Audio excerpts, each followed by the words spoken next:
Қазақстан опера өнерінің негізін салушылар.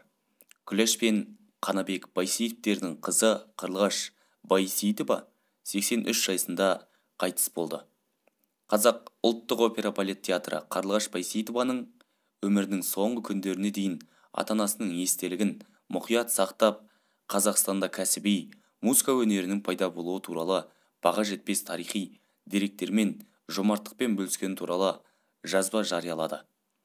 Абай атындағы Қазақ ұлттық опера және балет театрының ұжымы Қарлығаш Байсейітованың отбасы мен жақындарына қайғыра көңіл айтады.